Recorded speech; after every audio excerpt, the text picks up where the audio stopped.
Welcome into the Everyday FFB show. I'm your host, Adam Stark, and today we got special guest Kev. All right, I'm gonna try this. Mahserejian. Is that all right? That was pretty good. All right. It's Mahserejian, but like I always, rotosurgeon, it derives from Mahserejian, and I just anglicize to my surgeon. So you did a pretty good job. I like it, man. I like it. Well, I'm super stoked I could bring you on. Finally going to get to talk some Joe Mixon because I know you were one of the big truthers from day one back in Mixon after all the, just everyone essentially trying to not bash him, but just trying to say, no, he's not the real deal. When in reality, RB3, absolutely league winner of a guy, just comes out and proves himself finally. So, Kev, first, before we get into it, tell me a little bit about yourself. I know you're an occupational hazard for Fox Sports, so what the hell even is that? I mean, I'm not an actual occupational hazard. It's just like, hiring me, haha, like, you're going to get a mixed bag. But no, I do media tech over there. So I work with like tapes and whatnot on like the ground level. So it's nothing fancy. It's like entry level, but it's really cool being there. Otherwise, like when it comes to like fantasy stuff like this, I don't do anything fantasy for them. I write for Rotoballer and the Game Day.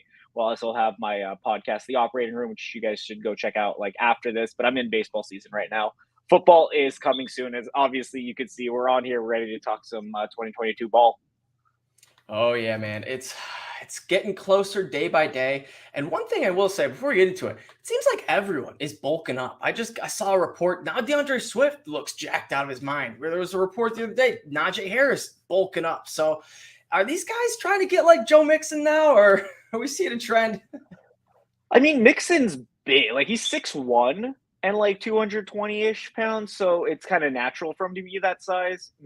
Mixon and Najee are closer than like Swift, who's like 5'10" or something. So him bulking up is very, it's very good news because obviously durability has been a concern. Only played 13 games back-to-back seasons, and he's missed some time like mid-season, which isn't great because fantasy playoffs, and that's when you need him. But I think best shape of your life is kind of BS when it comes down to how well they'll play. It's more so how well they'll hold up.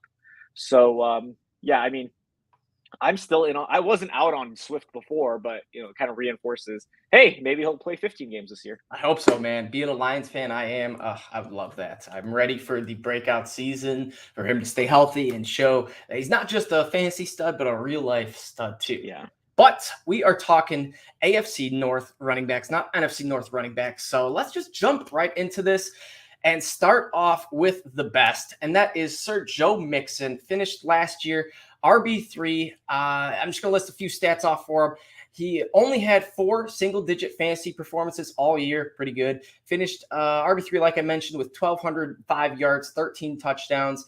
Caught 42 of 48 targets for 314 yards and 3 touchdowns, which was honestly a little better than what I expected. I figured he would get involved in the passing game, but 48 targets and catching 42 of them, that's pretty dang good. He also had the 3rd most red zone carries, 5th most red zone touches, and 4th most touchdowns amongst all running backs. So, Kev, any of these stats, stand out to you in which you're going to say, yeah, he's going to do that and some next year or this year? I'm going to be honest. I think Joe Mixon can do even better. Like, this is no BS. Think about the offense the Bengals ran last year. It was basically just predicated on big plays. It was like, okay, Jamar Chase, T. Higgins, occasionally Joe Mixon would break off a big run, and they'd use him a ton in the red zone, which I think touchdown-wise, yeah, probably 16's around like the higher end of what you should expect. But targets, they're going to pass a lot more this year, considering that Joe Burrow is another year removed from his knee injury. If you look at Joe Mixon's season with Burrow in in 2020, he had 26 targets in 6 games, all played with Burrow. That's about a 74 target pace over a 17-game season. He's never had more than 55. So if we could see 65, 70 targets in a season with like even lower rushing volume, because a target's worth 3 times a rush. So let's say rushes go down, targets go up. That's all we need. Touchdowns, if he doesn't hit 16, if he hits 14, that's still money.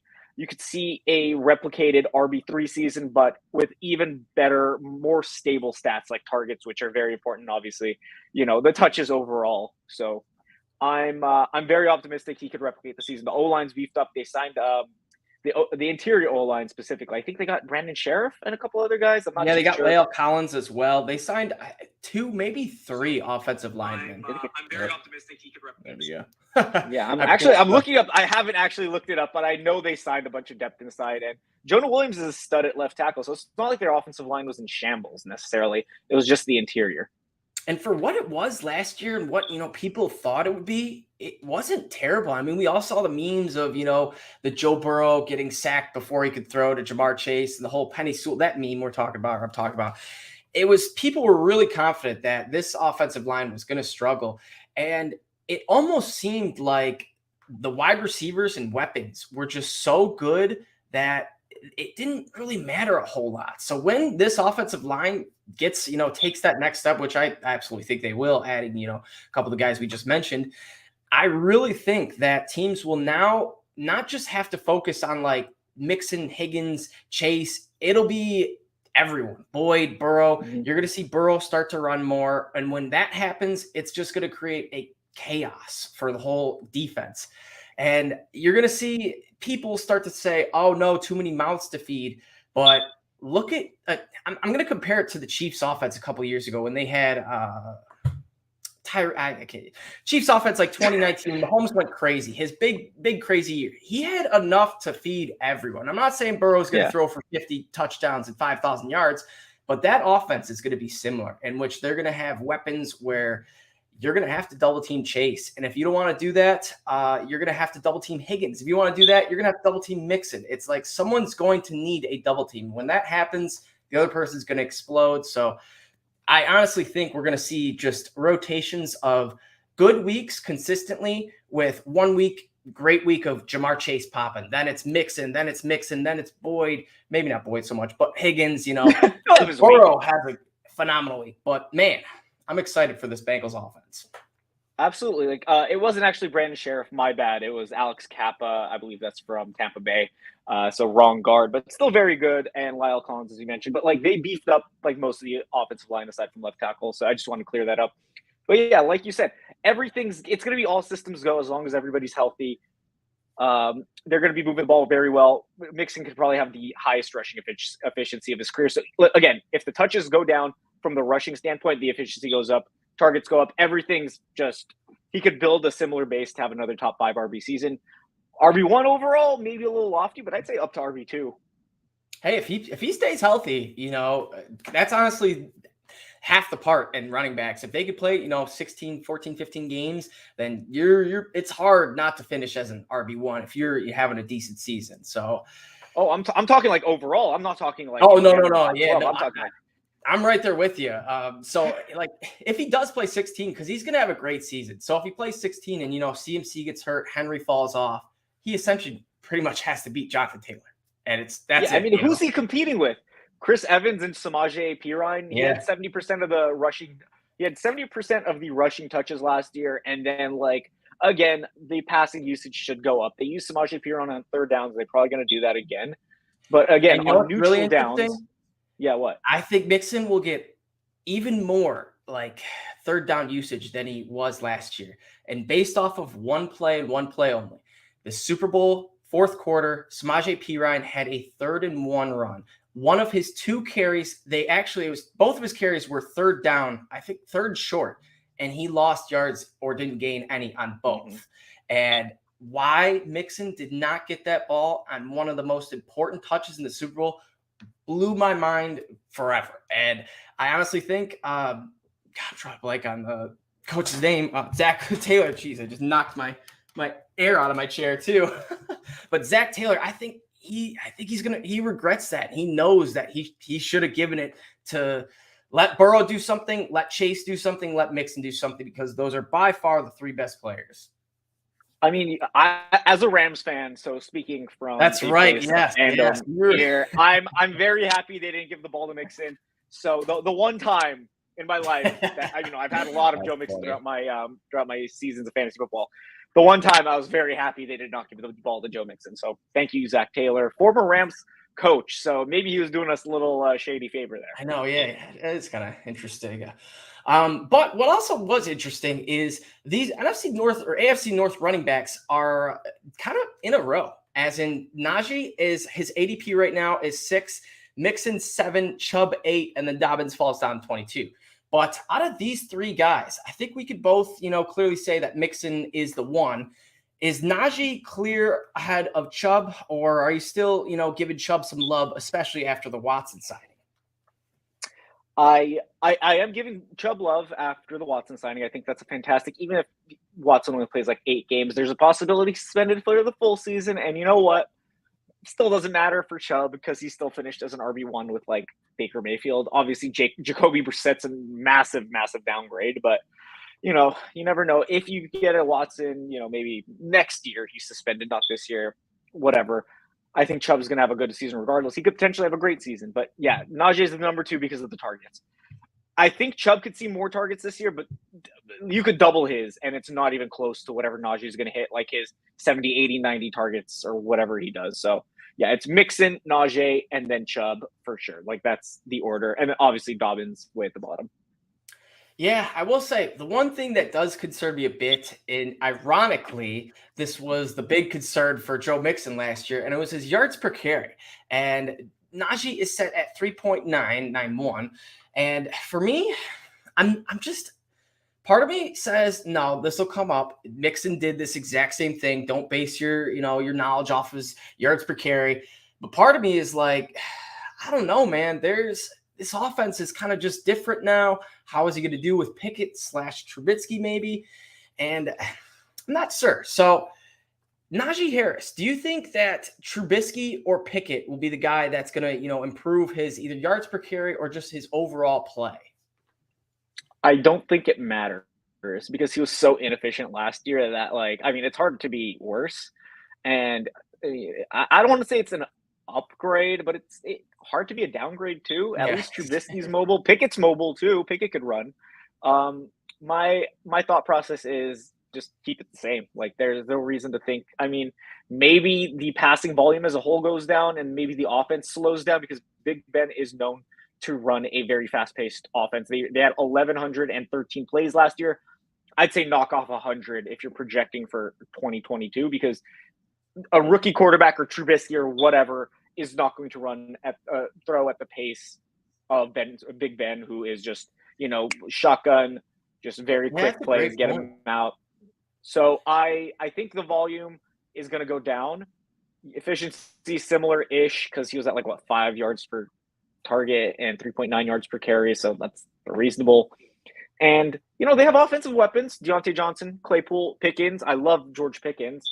I don't know how much they're going to use him this year, but it's not like they can only defend Najee. Let's say Pickett's arm. It's hard to be weaker than Ben's, but yeah. Long story short, I think Najee is fine. He's going to get the volume. He's going to get some touchdowns. It's not like he was driven by touchdowns last year.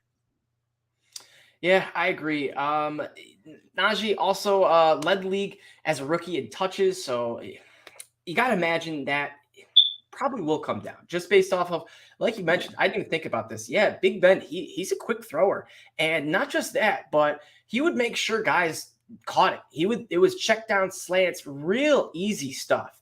And when you get Pickett and Trubisky in, you got to imagine these young quarterbacks are going to sling it. They're going to try to throw some risky passes. It's going to lead to interceptions, incompletions, stopping the clock, slowing the game down. And I do believe that, Najee is going to be factored into this in a way that you won't really see it on paper. It'll just you'll see it at the end of the year on his stats. So Najee Harris, for me, I got him as actually the RB7. So I have him with flip-flopped with Mixon. I do not have Mixon at the RB6, though. I have him at my RB4. Could move up, might not, but we'll see. You got any of your rankings set in stone yet, or you still got some rough drafts? I mean, I have Mixon RB3, I believe, that I would draft. I would draft him that high. It depends on where I am in a draft, obviously, because, if there's a way I could score, let's say CMC or something, and then Joe Mixon, I'd find a way to do it because I know how other people evaluate them. So I wouldn't make a pick based on just where I'd take them wholly. I'd kind of evaluate the board, where I'm at.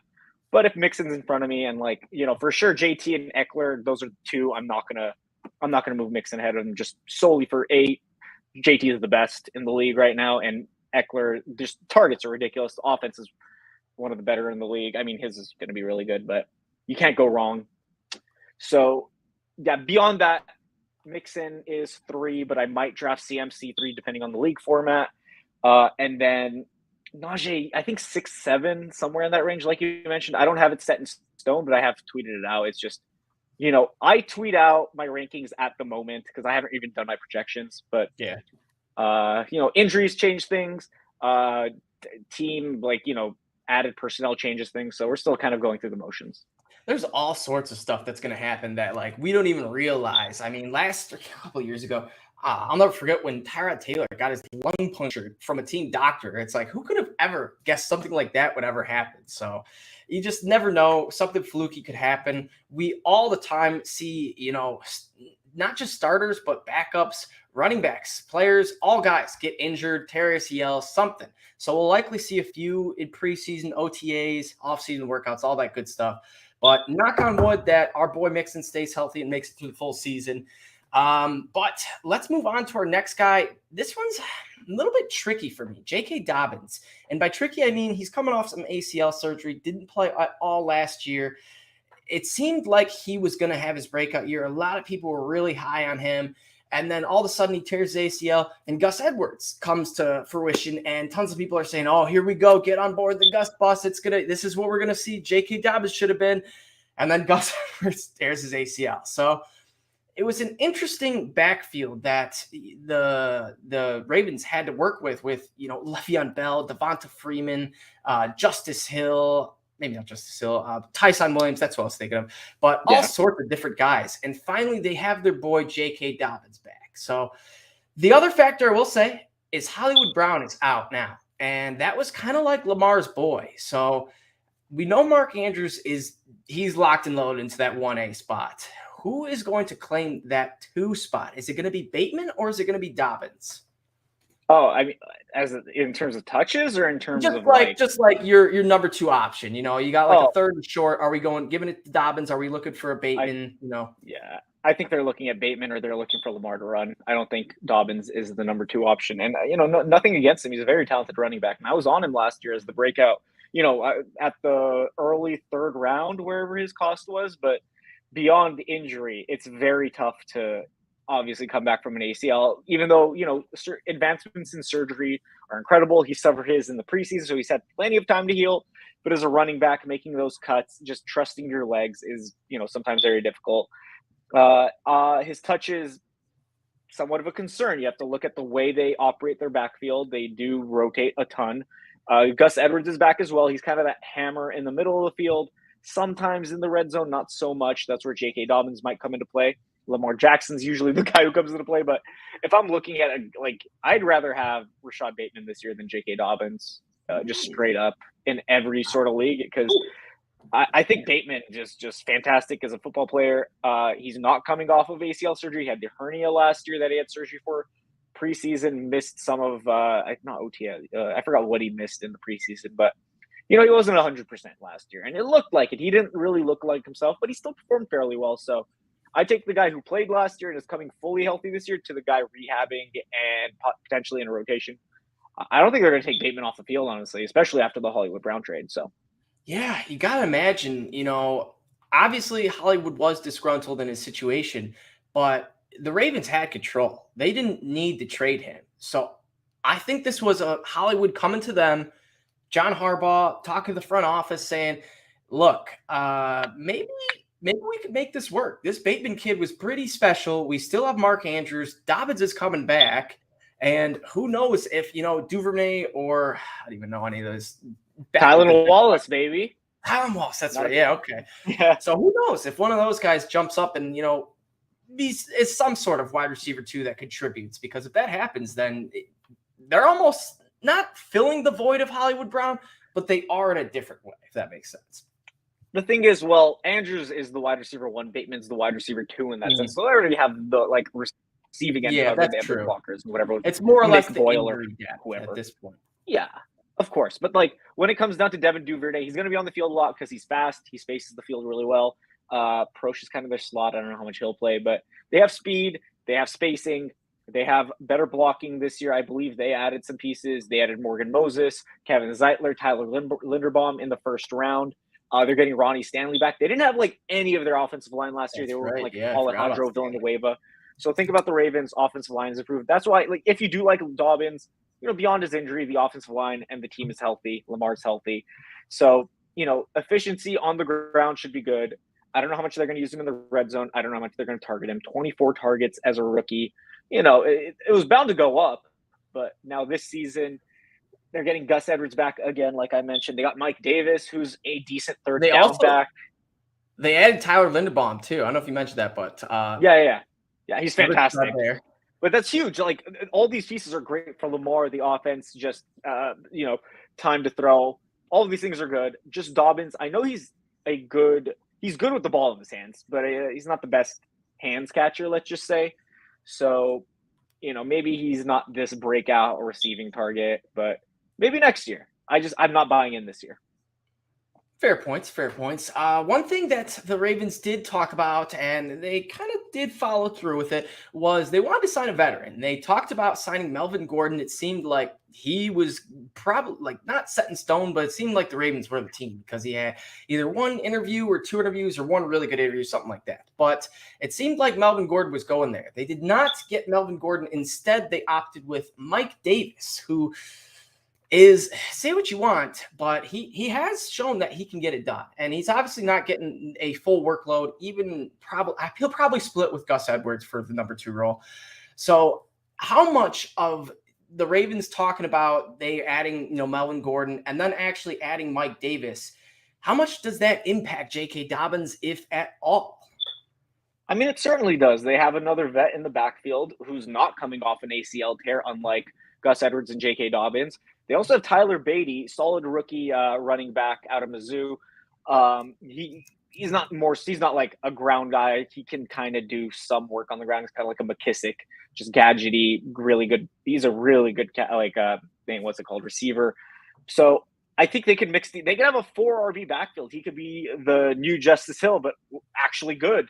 So, and Justice Hill played a ton. He just didn't get the ball because he wasn't very good at, catching or running or any of that. No offense to Justice Hill. It's just, this backfield could just be a complete mess. Last year, Devontae Freeman had value. Yeah, he did. Because there was nobody else. It was Latavius Murray, who was just awful. Le'Veon Bell, awful.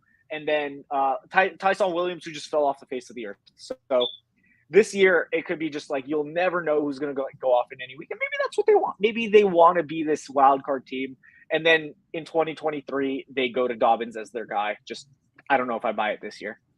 Yeah, it's going to be interesting. Quick little note on Tyson Williams. Had a little flashback. Earlier on last season, when he had one of his 2 good games, I got a trade offer. Tyson Williams and a kind of tight end premium league. It's 0.25 extra per reception. And I got offered Gronk for it. And at the time, this guy was probably thinking Gronk's, falling off the face of the earth. He's an old man. And sure enough, he had a phenomenal season. And it worked out very well for me. So shout out Tyson Williams. Yeah, Tyson Williams, league winner for you in one way or another. Yeah, one way or another. Something like that. All right, let's move on to our final AFC North running back, Nick Chubb. This one's an interesting one because he obviously still has to deal with Kareem Hunt, but he also is going to have to deal with Dearness Johnson. And by that, I mean the Browns gave him a restricted tender, bringing him back, and essentially showing that they still want him on the team, that they're comfortable. I know he's not getting a big contract. It's not a lot of money, but they still would like him on the team. And even if this is for, injury protection for Chubb and Hunt, I still think he is going to get, some touches more likely than what he got last year. So Nick Chubb, we did touch a little bit on Deshaun Watson and him coming there. How much of a boost if, let's say, Deshaun Watson gets suspended 6 games, because that seems like what's been going around. Watson out 6 games. How much does this move Chubb up or down? You brought up Dearness Johnson. I just want to cover that real quick. He hasn't signed his tender yet. So he's still a free agent. The tender was offered. They want him back. And then there's been some dispute today about Kareem Hunt and the contract extension or whatever with the Browns. So let's say Kareem Hunt's traded, Dearness Johnson signed his tender, gets an extension, whatever. I would be way more comfortable with Nick Chubb with Dearness Johnson back there rather than Kareem Hunt, who's a very good receiving back as we've seen throughout the years. So we could see Nick Chubb take over more of that receiving back role, which he's actually pretty good at. Like another one of those guys like Dobbins, really good with the ball in his hands. He's not the best like route runner, but obviously just Nick Chubb's Nick Chubb, so he'll just run through you. I'm very much so open to taking Chubb where he's going around the late second round. I'm probably taking him early second round if I just feel like it, because I don't like taking wide receivers there anyway. So yeah, I'm still not sure this is a cleared up backfield. Nick Chubb is going to get his regardless, but there's potentially even more in store, and it's going to be a run heavy offense, whether it be Deshaun Watson or Jacoby Brissett leading the way. Which again, Brissett not ideal, but Chubb's good enough to figure it out. Yeah, I agree. Brissett, he did when he did play for the Colts. I don't know if that was Mac in I think it was Mac. He had a decent year, and yes, it was Mac's final year before he tore his Achilles. Had a solid year. Mac hype was going on, and it kind of inflicted some of the Jonathan Taylor hype going on. So, yeah, Marlon Mack, he did play decently with Jacoby Brissett. So, I mean, Nick Chubb, obviously, he would take a bit of a bump down if, Deshaun Watson gets suspended 8, 12, 14, 16 games, something like that. But all in all, Nick Chubb, he only trails Derrick Henry in rushing yards since coming to the league in 2018. They did add Amari Cooper, drafted David Bell. So not sure if they're going to, try to incorporate the pass more, but nonetheless, these are two different receivers who are likely going to be getting a decent amount of targets who weren't there last year. He was the RB1, or not the RB1, but he was an RB1 for the last 3 years. So he's pretty consistent there. And ultimately, my final take on Chubb is he's going to be very boom or bust like every week. It's going to be like 24 points or like 6 points. And you're going to see a lot of people getting frustrated. So if you have a team that you establish your consistency by, weeks 1 to 4, then go out, maybe make a trade for a guy like Nick Chubb, who shows that he can put up, a 25, 30-point league game winner, or he could post a dud. And if he does post a dud, you still have, your solid core to make up for it in a sense. But before we wrap things up, any final comments on Nick Chubb?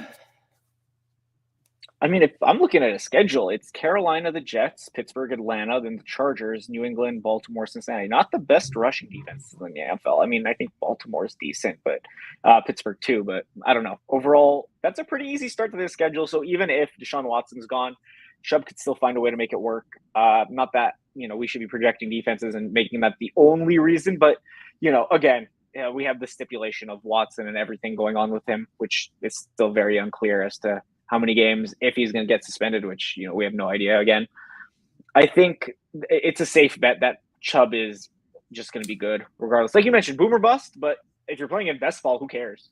Exactly. Yeah. Honestly, that's a great point. Best ball players, Nick Chubb, he is going to fall because people are going to base him off of his real fantasy football ADP. And like we see every year with all sorts of guys like Williams and, a bunch of dudes like that who are just boom bust, they will help you out in best ball. So keep an eye on Nick Chubb. Don't let him fall to the late rounds. But yeah, like you mentioned, the fantasy footballers gave the Browns the 8th easiest schedule for running backs. So it's going to be a relatively easy year for him. There you go. But Kev, thank you for coming on. Let the people know what's going on for you. If you got any new articles, podcasts, and just anything coming up. Yeah, no. So Operating Room, obviously, podcast. You should go check it out if you do fantasy baseball or football. Again, fantasy football season coming up. Follow me on Twitter at RotoSurgeon down here. Very much so appreciate that. That's where I do most of my work nowadays. I just tweet out my thoughts, and I'll do little here's why. Like here's a seemingly baseless tweet, and here's my thought process for a second. So follow me on Twitter. That's where most of my stuff is. Rotoballer the game day. I don't really have any planned articles for football anytime soon, but they will be coming along with my projections over the summer as I do get deeper into, those summer months do get boring sometimes. And I do have a lot more time to do things that I want to do with this hobby. And yeah, again, at Rotosurgeon, go to the operating room, follow that, subscribe. Very much so appreciate it. And Adam, I appreciate you having me on. For sure, man. Yeah, we'll have to do it again. Always love to have a Joe Mixon truther on the show. And not to mention, I just feel like a lot of your tweets and our tweets can relate. I feel like you're definitely a 90s type of cartoon SpongeBob baby, because every type of SpongeBob tweet I'm posting, I feel like you're liking it. I'm like, yep, he knows what reference I'm making. Even there was a Jimmy Neutron comment that I was like, I think he'll get this one. And sure enough, yeah. I mean, if you post it, I'll like it. It comes down to something like it's just like second nature with these things. Like I just, get a somewhat of a flashback, or it feels, that little nostalgia boost. I always like a good SpongeBob meme or Jimmy Neutron or Fairly Odd Parents, all that stuff. Just it takes me back for 2 seconds. It's fun. So, Adam, your posts are awesome, and just keep doing you. For sure, man. I appreciate it. And as always, check us out, or check me out at EverydayFFB. Check the Fantasy Six Pack out on their website, fantasy6pack.net. They got all sorts of good fantasy shows and articles. And also, stay tuned, because the Fantasy Six Pack is airing their SFB 12 episode coming up in, I believe, an hour and a half-ish, where they will be giving away a free SFB 12 Scott Fish Bowl entry to one lucky guest live. So tune into that. It's the same Fantasy Six Pack Network, YouTube, iTunes, all that good stuff.